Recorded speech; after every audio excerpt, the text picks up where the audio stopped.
Hi, everyone. This is Rose Horowitz. Thank you for joining us for episode 2 of my new Woman to Follow show. My name is Rose Horowitz. I'm a Pulitzer-nominated journalist and the founder of Woman to Follow. I'm thrilled to launch this, and I thank everyone for being here. Today I will be talking with Shireen Mitchell, a pioneering digital entrepreneur, diversity advocate, and founder of Stop Online Violence Against Women. As a child growing up in Harlem, Shireen loved to play video games, and her mother questioned her and said, "Why are you playing video games? Because only the boys are doing that." But Shireen taught herself to code and went to college. And when she company that was an online company that was she was the first female founder to do that. And we're going to hear more about her later. And for now, I'm going to go back to the story of Woman to Follow. In July of 2018, I was at the gym and saw a story about how not only do men in Washington follow and retweet men, but the same percentage, 72%, follow and retweet men. And I said, that's crazy. And I put out a tweet saying, let's get this party started. I'm going to name 3 women to follow, and tagged some friends in different parts of the world and different professions, and asked them to name 3 women to follow. And I went to the library, and lo and behold, it was, a Twitter storm. And I had started a trend, which was very exciting. And in the first 2 weeks, the hashtag Woman to Follow had 12 million impressions. And to continue to raise the voices of women to follow, I've profiled about almost 20 women to follow, and then turned them into blogs that are on Medium.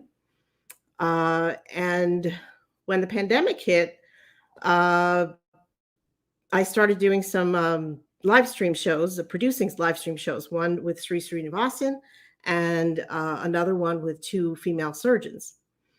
And people started saying, well, Rose, you have Woman to Follow. Why don't you do your own live stream show? So I'm happy to say, here it is. So I thank everybody for watching. Please watch the show on Facebook, on my Twitter account, which is Rose Horowitz 31, or on my YouTube channel, which is The Woman to Follow. And please subscribe. And so I'd love to hear where you're watching from. I'd love to hear any comments or questions you have. And want to make a shout out to my producer, Stefan Kaplan, who is very talented social media and visual strategist, who is just terrific. And I couldn't do this show without him. And also a shout out to some colleagues and friends who have helped me to amplify the Woman to Follow hashtag, such as Shireen Mitchell, people at Gender Avenger, and Neil Parekh, who is the Vice President of Digimentors. And now let us welcome our guest, Shireen Mitchell. Hi, Shireen. Hi. So I'm thank you. Happy to be here. Really happy to have you. I have to say that I met you in this time of COVID at a virtual cocktail hour, right? Yes. During Sri's social media weekend. And I kind of moved my piece, over to you and introduced myself. And so I'm very happy I did. And thank you for joining me. No problem. Yeah. Yeah. This is virtual world now. Well, the one advantage of it is that I can go to multiple conferences in a single day and not have to worry about traveling anywhere. And then still get a happy hour. I just have to pour my own drinks. But yeah, I'm so grateful to have met you. And that weekend was a fantastic weekend. And so many good things came out of it. So Awesome. And I see more good things coming forward. Good. Let me start out and ask you let's just talk in general about the percentage and where women are in tech in general, and then particularly Black and brown women. Yeah, I mean the story goes. I mean, the numbers should have been different, but like in the 80s, we were like 25% or something in the tech industry. We're now, roughly about 3%, and then those numbers are even lower in terms of Black and brown women, which is horrible actually if you think about it overall. Something went wrong, right? But in terms of women of color in the space, the numbers are somewhere really small, like 0.73%, and it depends on which group it is. So it has been an ongoing battle, and I find that we've gone quite a few steps backwards instead of forward. Why would you say that overall, we've gone from overall for women 25% to 3%? Yeah, I would say that some of the commentary I spoke to women in the 80s about that they were sick of the behavior and they just wanted to do something different and kind of frustrated. I think that what we're dealing with now is not only that level of attrition rates as well, but that they're not even being able to get in at all. Like they're not even being invited in. And the bar of which the harassment and the targeting of them has gone really high to kind of keep that resistance at the door, in my opinion, extremely high. I've told people multiple times that if I can teach myself to code, I can definitely teach a young woman to code, which I did when I formed Digital Sisters. And that was the easiest part of the job. Teaching the girls to code is the easiest part of the job. It's all the things that happen afterwards. And with the example that we just saw with Dr. Timnit Gebru, we know that it doesn't matter what skill sets you have, it doesn't matter what degree you have, that there's still a problem in the industry. So if we can go that distance and realize that you can come from my time period to where we are now, and there's still a problem, it's not the women at all. Okay. The USA Today did a big story looking at some of the bigger tech companies and looking at these same this inherent systemic racism, and you were quoted in that article. Yes.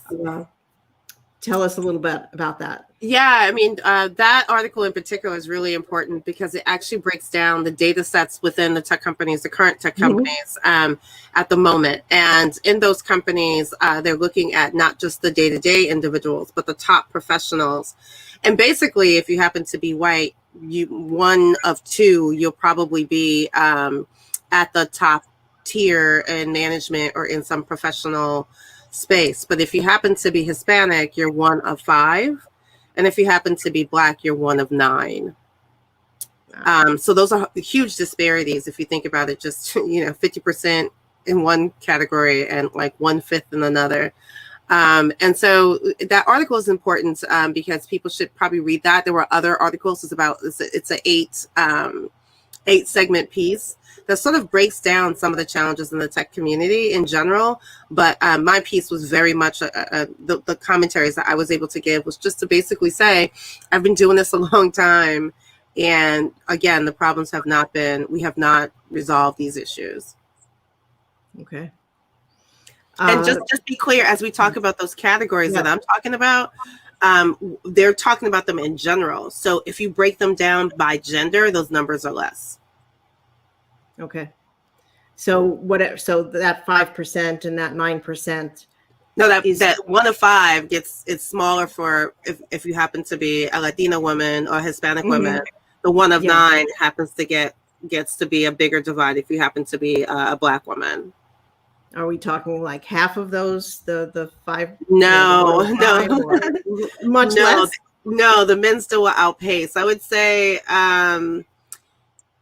out of the percentages of Hispanic men, that number would out of Hispanics in general, with men leading, I would say for both of them, it would be closer to like a 70-30% of that number. Out of the one of 9, Mhm. out of that, 70% of that 9 is probably Black men instead Okay. of women. So 6 of the 9 would be men and 3 would be the women. And just to hone in a little bit on that question, since that was such a broad-reaching article in the USA Today, It looking was. at big companies like Amazon, and then I think it looked at smaller.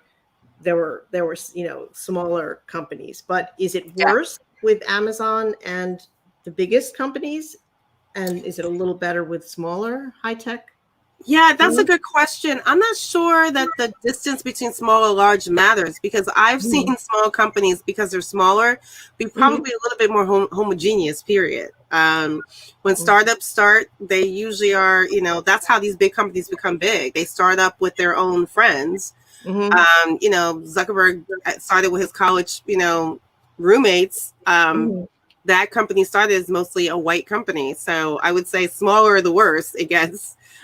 Just because there's larger numbers, you get to have some numbers in there. But the challenge of that, I've seen women startups, and even women startups may hire women in general, but still don't hire women of color. So it's a disparity issue across the board. And have you been brought into, over the years to advise companies? Definitely. Yes. Okay. Definitely. Different companies, different organizations, media companies. I've done the gamut, and we still haven't been able to sort of bridge that gap. I think that even if people have the intent to quote unquote deal with diversity, the practice of it, the work that needs to go behind it, usually flails at some point. Okay. Hard. Thank you for doing all that noble work you're doing. So okay, keep fighting the good fight. Tell us a little about your most recent founding of a nonprofit, which is Stop Online Violence Against Women. Yeah, I formed Stop Online Violence Against Women in 2013. And the reason that I formed it was because I started to see a pattern of online harassment that was happening to women of color in particular. And one of the first things we did was we did a survey to basically try to get a sense of what women of color were facing online. And that meant in the platforms, that meant in the forums and the chats, whatever it was. We wanted to get a sense of what their experiences were. And we purposely, in our first survey, only surveyed women of color. And when we did that, we saw a very different story being told. It's very interesting, because I think that people don't understand that when you put under an umbrella, what happens in the umbrella is that the majority dictates the narrative of like what the problems really are. If you don't break that down to the different categories, the harassment looks different, it feels different, the way they're targeted is different. And if you don't know what that is, you can't solve for those problems. So a lot of times, even when we have this general conversation about online harassment for women in general, a lot of that discourse gets dominated mostly by harassment as white women who are being targeted. The things that happen to Black women are drastically different. And also, depending on what culture you come from, I think the part that's missing is some of the cultural nuance and the difference between just dealing with sexism as, a broader context as women, versus sexism and racism and all the other intersections that women represent. And that, to me, is why we did that initially, because we wanted to kind of get a better sense of that. Most of the data you see from Pew Internet Life and other places, they have a general sense of it. You can see a little bit, they'll do some in their methodology where they pull out some of the data sets. But generally speaking, even what I just said about the numbers, about what USA Today is, you generally don't get Black women separate. They're either under the category for women or they're under the category for Black people. What happens to them specifically is never defined. And so we were trying to make sure that we captured that. And it's been a battle, because it's so challenging, because I always felt like when there were conversations to be had about what happens in the industry, Usually there's a Black man speaking or a white woman speaking, but never a Black woman speaking about what happens to her, as if these two people could represent her. And the truth is, his gender is the thing that makes him different from Black women. We may share race, but we don't share gender. And white women, we may share gender, but we don't share race. And that disconnect of both sexism and racism is what embodies the challenges that Black women face and other women of color that we never get the stories told about, because we constantly keep that imbalance happening, even in the data.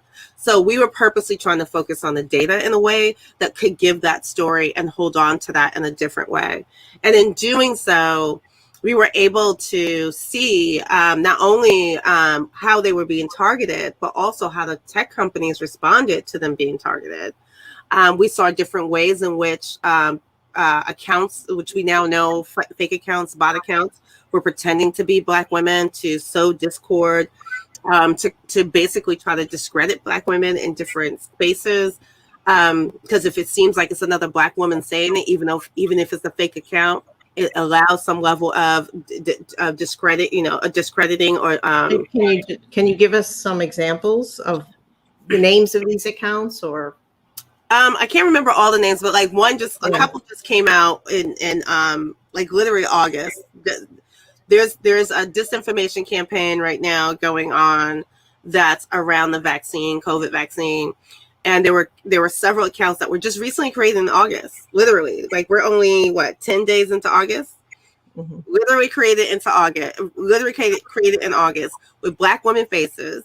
Some of these are being generated, but others are, still kind of being copied from somewhere else, where they're claiming to be Black women from New York City, talking about how they're mama bears and all the like, and that they are pushing this agenda about vaccines and that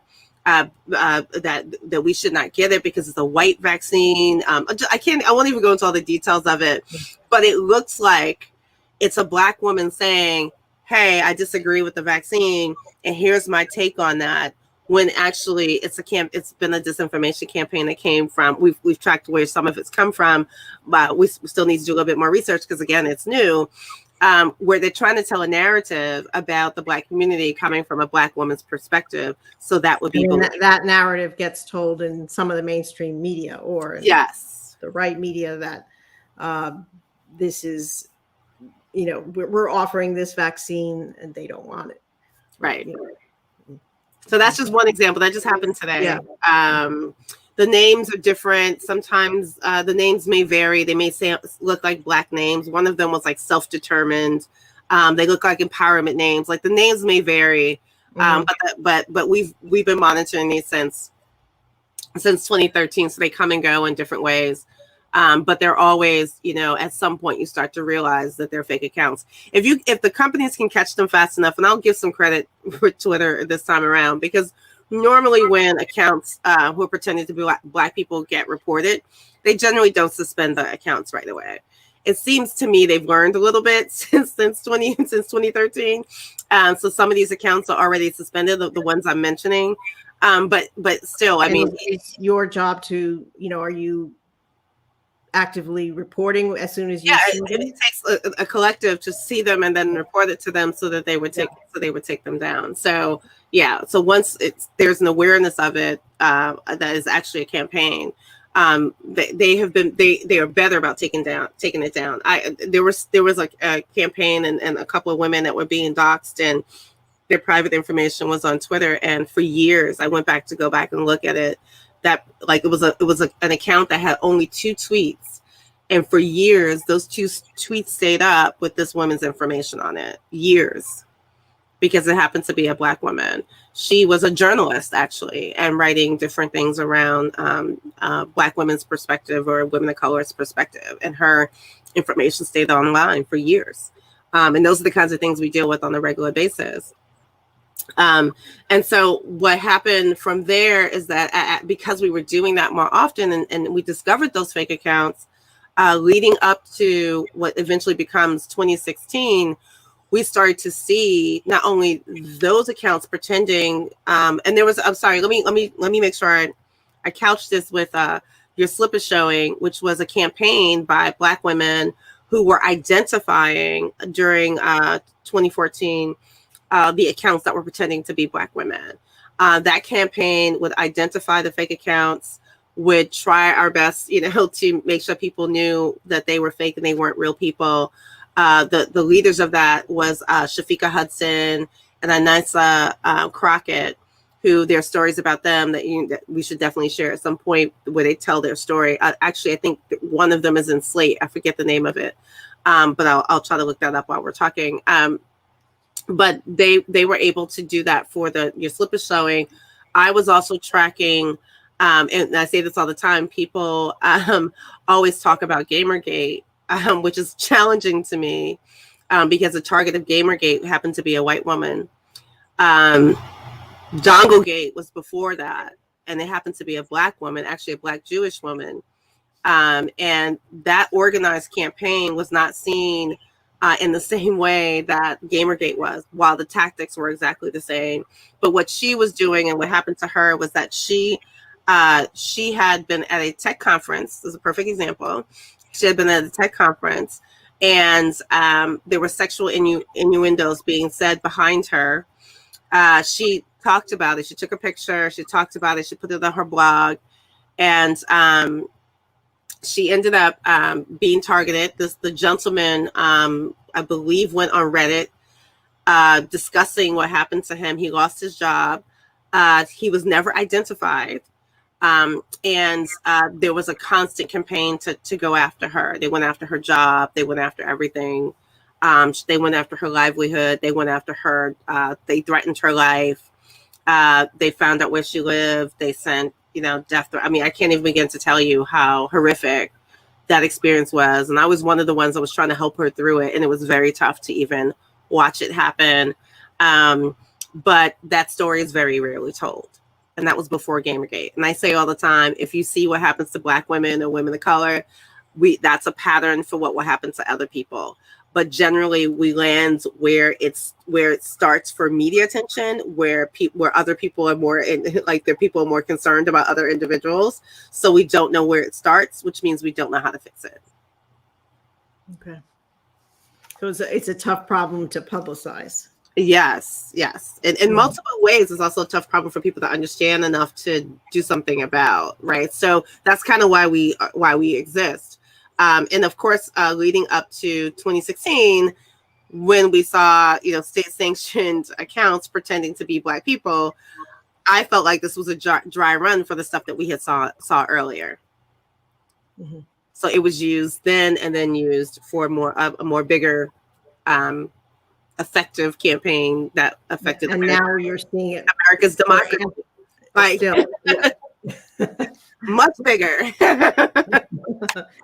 And now it's also being used, you say, for vaccine, for anti-vaxxers. And now, and the vaccine disenfranchisement is also a big one too, because people are dying.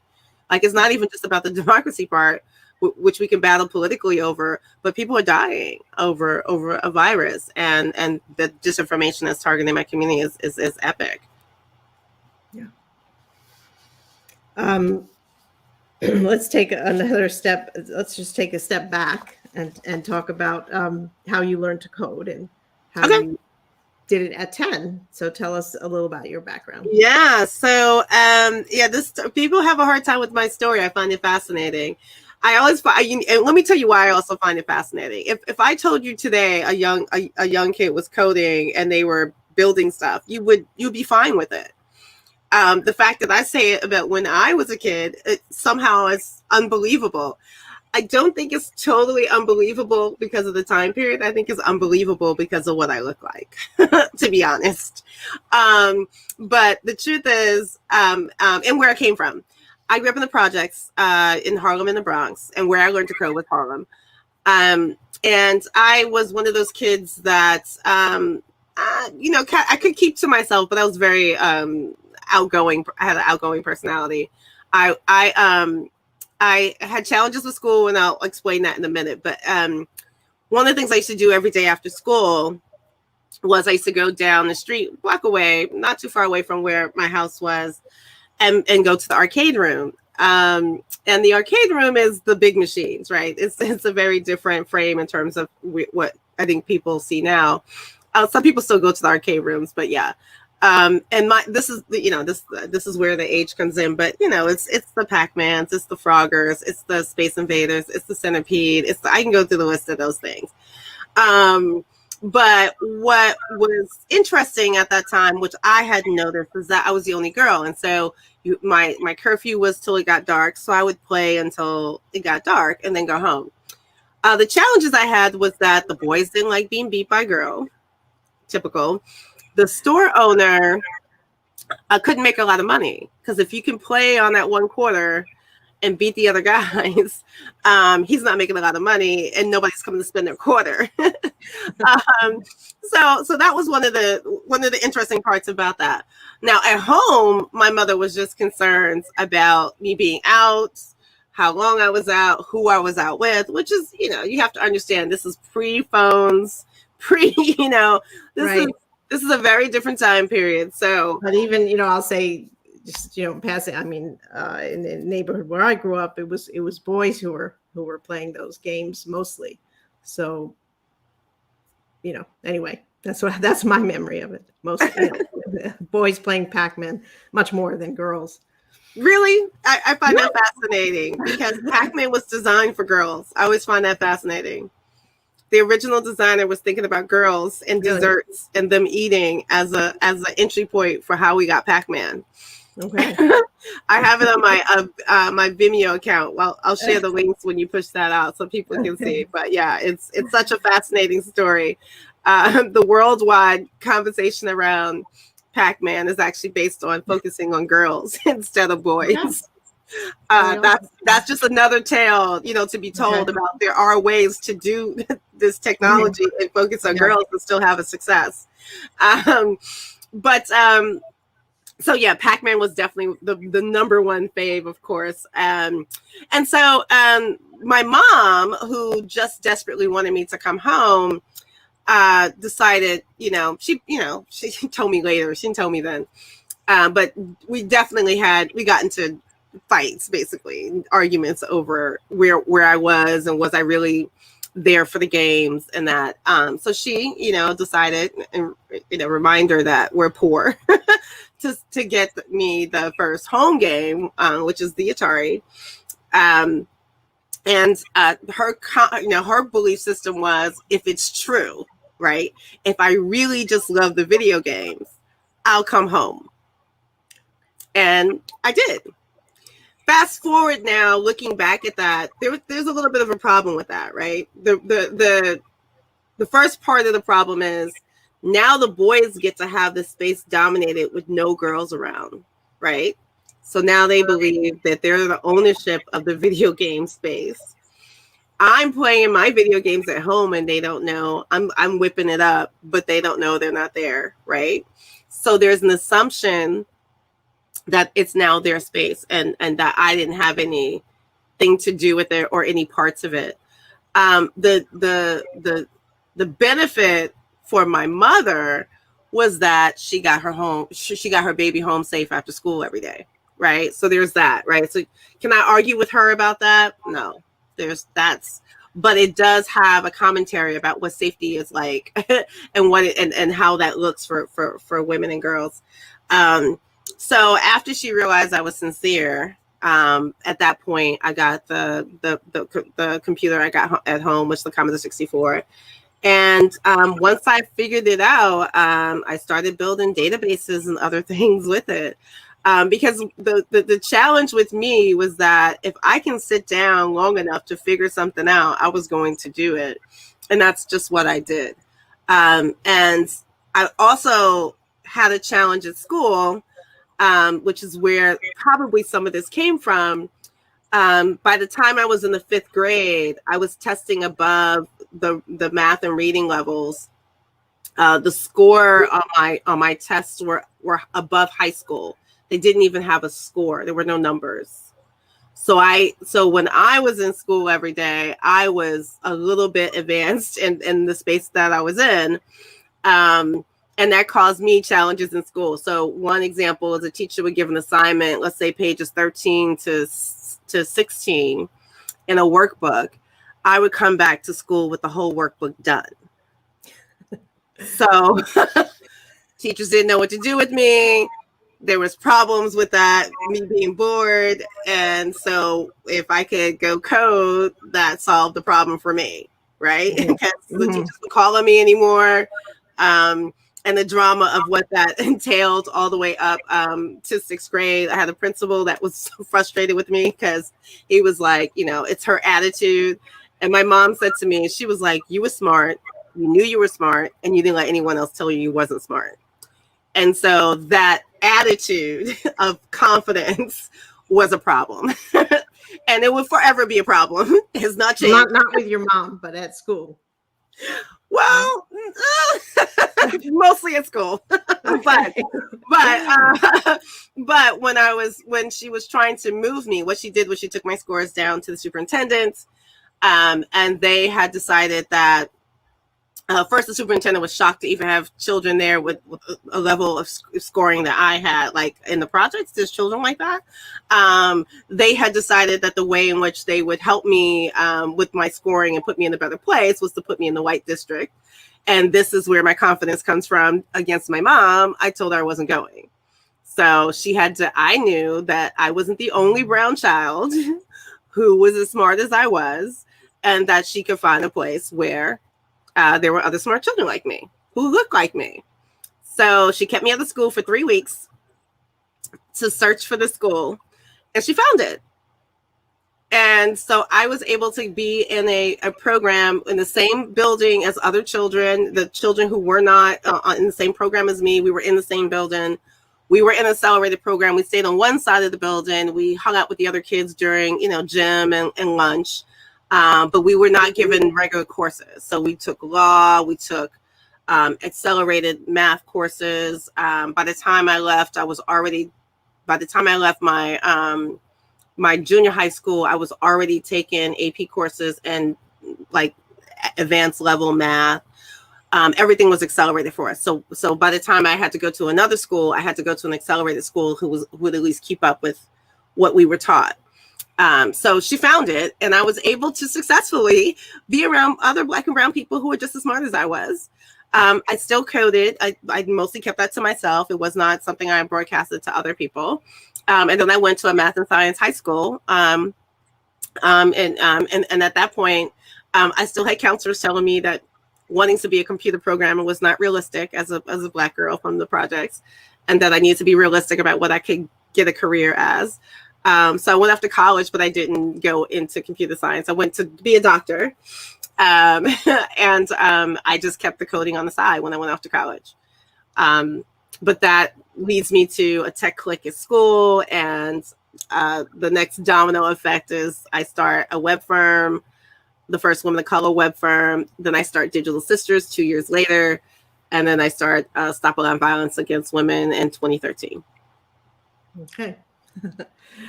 And when you were in college, you also there didn't feel confident enough to study what you studied digital. I didn't study what I was good at. I have to tell you, when I formed Digital Sisters, to be honest, there was a moment of pause that I had gone through when I did that, because what I felt was I was taking something I loved and making it a job. So I was not sure, having a job every day, I started working when I was 10 years old. Working was a source of a source of survival to get the things I needed, even when my mom couldn't afford it. So in my head, the job was always, this is what you do to survive. And the technology was, this is the thing I do because I love it. Okay. And so when I formed Digital Sisters, there was a moment where the convergence happened, and I was like, am I making a mistake? Am I joining these two things in a way that is not going to be successful? I didn't make a mistake. But the interesting thing, just as a historical point, when I formed Digital Sisters, it was right at the same cusp of me about to go off to a PhD program. And I didn't go off to the PhD program. I formed Digital Sisters instead. And it was probably the best decision I ever made. It was a hard decision. It was complicated, but it was the best decision I ever made.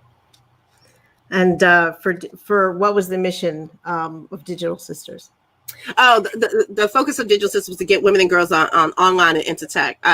Digital Sisters was formed around 1999. So we're talking early days of technology. We're talking early days of being connected to the web. We're talking early days of even having a computer. We're talking the early days of the AOLs of the world. This is very early tech in the web. And the goal was to get as many girls and women of color connected online as I could. And one of those things was teaching the girls to code.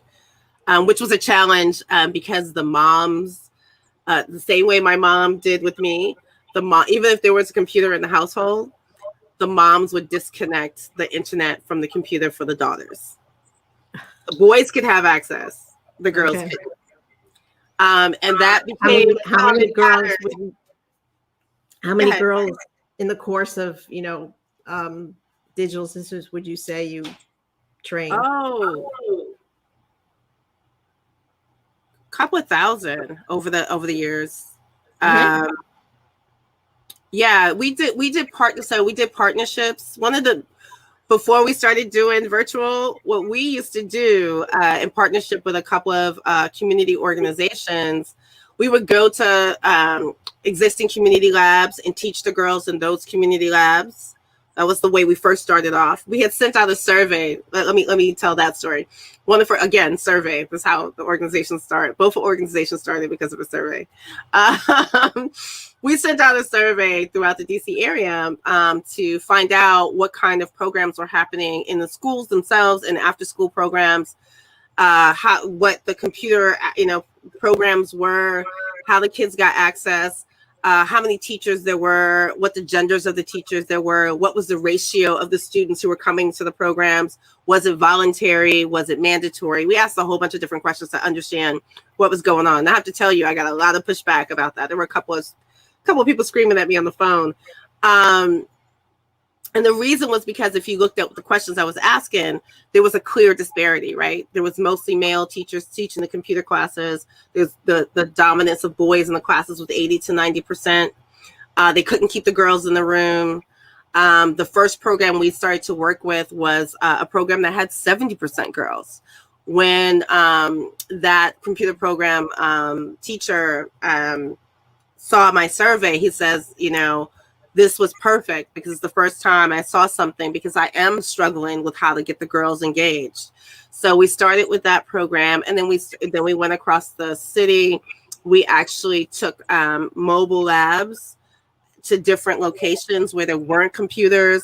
Okay. So yeah, we did that for quite a few years. One of my plans was to do an actual truck or bus that was actual mobile lab, but we never got that far because I started getting into more of the political side of it. Because at that point, I realized the girls can code. That was the easy part. It was once they started moving up the distance and they didn't have their clusters with them, that they became isolated, that harassment would start again and they would be pushed back out. So there isn't a pipeline problem. There's a push out problem. Yeah. Uh-huh. So even though we hear of many organizations, about that are teaching girls to code and encouraging girls, the biggest barrier is as they move up, and for Black girls in particular. Yes, it's not only as they move up, it's what happens when they get into those spaces, and that harassment, which is what we start doing. Yeah. To be honest, a lot of the online harassment that I see mirrors a lot of the harassment these women are facing in the tech companies. They're not drastically different. And to be fair, a lot of the tech guys are online doing the harassment. Okay. Well, I mean, if you think about what's happening with Gamergate, it's the guys in the gaming industry that was harassing everybody else. It's where it comes from. It's not a separate thing. So it's not the girls. Mm-hmm. It's not the women. Have you, since you started the nonprofit Stop Online Violence Against Women, do you find you've gathered more allies? You're I see, you quoted in the the Guardian, you were quoted in the Forward, you were quoted in the Atlantic. Are you getting, are you having more success in getting this message out? I would say that I think more people are listening. I think there's more awareness on the situation. But I don't think that there's enough action being taken. I think that's the biggest part of the challenge that we're faced with. When we talk about these issues and how far these go, and now we're dealing with it from a democratic perspective and a democracy, that also tells us that even the legislation and the policies are not benefiting them. And those are the places that we need some of these changes to happen. We actually, especially with the online harassment part, we actually need to have some of these tech companies to take a different stance on the online harassment and how it targets certain groups of people. And tell me about your newest. You're part of a group that just formed. It's not part of Facebook. It's the Real Facebook Oversight Board. Yes. Mm-hmm. Yes, so that's a group that has been pulled together by Carol. I'm forgetting her last name. Walden. I need to say that better. From the UK, who was one of the reporters to break the news on some of the things that Facebook was doing. And so Facebook continues to say that they're being accountable, but what we found is that if anyone's connected to Facebook, there's no real accountability.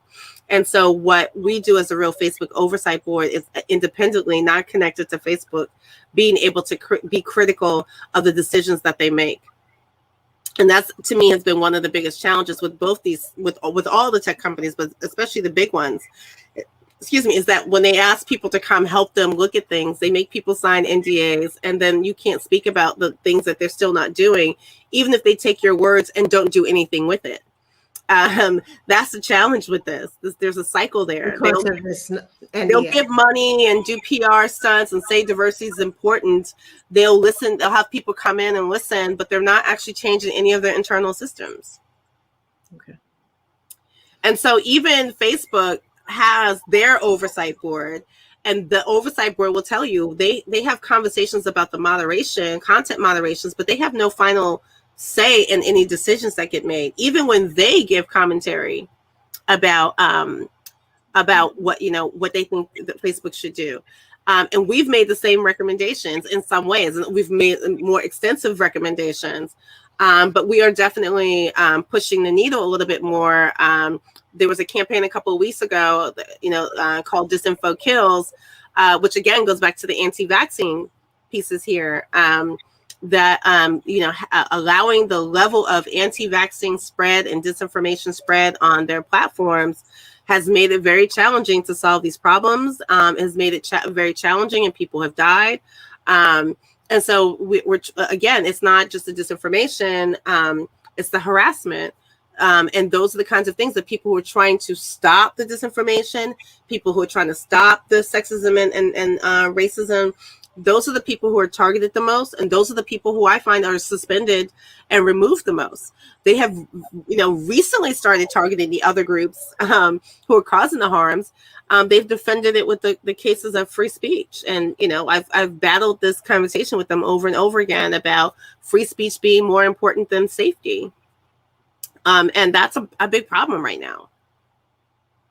And do you think it has to do with there not being any, that the guidelines in the U.S. are so lax compared to Europe that govern the media companies, and that they don't see themselves as media companies? Well, they definitely don't see themselves as media companies. They consider themselves user-generated content, which is one of the biggest challenges of the debates that I've seen on the Hill. I've watched every tech hearing there can happen. They've been pushed with the whole concept of conservative bias, which is patently false. We have our report that's about to come out that shows how much disinformation is spread by conservative media and conservative content. So if there's a bias, I don't know why that content is the dominant content that doesn't add up. And I found that, and what we found is that since that has happened, and since that data is being collected, Facebook has been pushing back. As a matter of fact, the NYU laboratory has now gotten their accounts removed from Facebook, who were looking at the transparency of political ads that were spreading disinformation coming from politicians. Because Facebook basically says that they are not going to do anything in terms of the content of political ads, which they've been asked multiple times during the hearings at Congress, as well as outside. And they have said multiple times they're not going to do anything about it. As a matter of fact, they've admitted to the fact that politicians have been given grace over their terms of service and community standards, that they have been given privilege over all the other users because they could classify it as newsworthy, even if it was disinformation. So they have made some choices that I find that are problematic and harmful to others, because some of these politicians have targeted complete groups of American citizens, and they've allowed it. Okay. But if those citizens who happen to be American citizens defend themselves against those politicians, their accounts are banned and suspended, which is, in my opinion, the complete opposite of the First Amendment. Mm-hmm. No, I'm glad we have voices like you speaking out.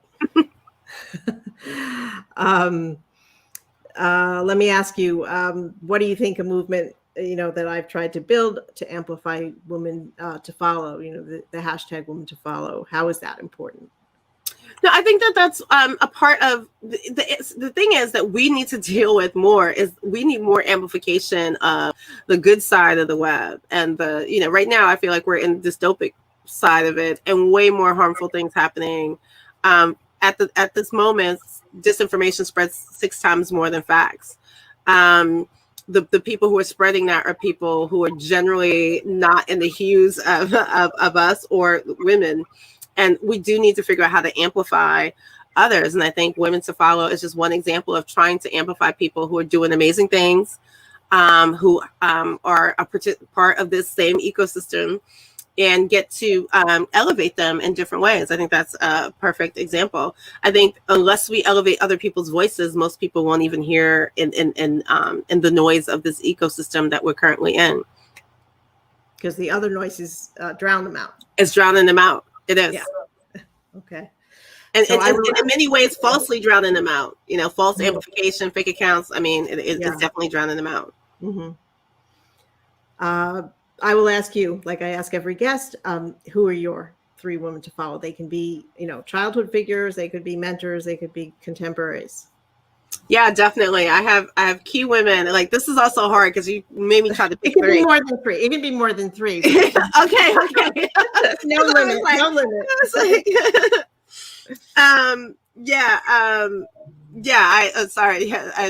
The other part, as I do this, there's some of these women who are also part of the most influential women in technology on Fast Company. I was named in 2010. I think, Stefan, do you have that? I didn't mention, and I should have, but Shireen has been named in various lists of most influential women, among them in Fast Company, talking about the 20 most influential women in technology. So. Thank you. She on Twitter, she goes by Black Amazon. Her name is Adet Harry. Very instrumental in the conversations around this digital space and also journalism. Mar Hicks, who happens to be at academia, who deals with the history of technology. Again, we need more voices of telling those narratives and telling it from a woman's perspective. Sophia Noble, her Twitter, Mars Hicks' Twitter handle is Hist of Tech. Sophia Noble is her name. She's at academia, but she wrote the book Algos of Oppression. Okay. And which is really important. That's another example of like not only how the technology shows its disparities when you see Algos of Oppression. So everyone should read that book. And then my friend Shafika Hassan, who's part of that team of Your Slip is Showing. She goes by Sassy Crass on Twitter. Who definitely continues to have these conversations about our linguistics. For what people may not know, that the algos think that the way we talk to each other, Black people, the AAVE is closer to Turkish than it is to English. And it's a very interesting dynamic of the challenges that we have in the tech industry. And that would be one example of why we're having some of the glitches that we have. But those are the key ones that I would share today. All right. Thank you. Thank you. I will. I started a new initiative, which is to on Wednesdays put out Woman to Follow, Wednesday Woman to Follow. So I will put those out. I will have to listen closely to get those hashtags, but I will put out those 3 Women to Follow tomorrow. And thank you so much for being here. Really, it was an honor to have you, Shireen, and really appreciate all you spending this time with us and all the work you're doing to bring this disinformation to light and for being such a pioneer in the tech space. Well, thank you. Thank you for having me. I'm doing my best. It's definitely an uphill battle, but I'm still here. Well, I will keep following you and amplifying what you're doing. So thank you. Thank you, Shireen. All right. Okay. Well, thank you, everybody, for being here. I think I saw that Tim Sohn was listening in from Pennsylvania. So thank you, Tim. And I just want to thank my producer, Stefan Kaplan, who is at Spin It Social on Twitter and is a great visual and digital expert. And so please follow him. And a shout out to many of my colleagues at Digimentors. A shout out to Gina Glantz of Gender Avenger. Thank you for everybody for when I did start the Woman to Follow Wednesday, I had a lot of people who did participate. I think Mary McKenna in Ireland and a lot of people. So I hope that will happen again this Wednesday. Let me just see what else I wanted to say. Just want to remind everybody, I hope you will watch the show on Sunday, the New York Times read along. Sri will be talking. It's always a great show. Sri will be talking to Lee Klontz, who's the director of teaching and learning at Emory University. And I'd like to tell you my next guest, which will be on Tuesday on August 24th. I'll be talking to Verlaine Diane Subrado, who just came out with a new book called Unbound, Twitter Thoughts for the Heart and Mind, and also works at the United Nations and is the founder of a nonprofit that helps women. So I'm really looking forward to that. I have her book on my Kindle. So I hope you will join me. It's a very fun book, and follow her on Twitter in the meantime. And I hope, I'd love to hear from you. Tell me what your thoughts are, any questions, what kind of guests you want to see, your ideas for future shows. And you can do that by sending it to thewomantofollow@gmail.com. And you can always tweet at me and I'll see it that way. So thank you again for everybody. And I will see you in 2 weeks. Thank you.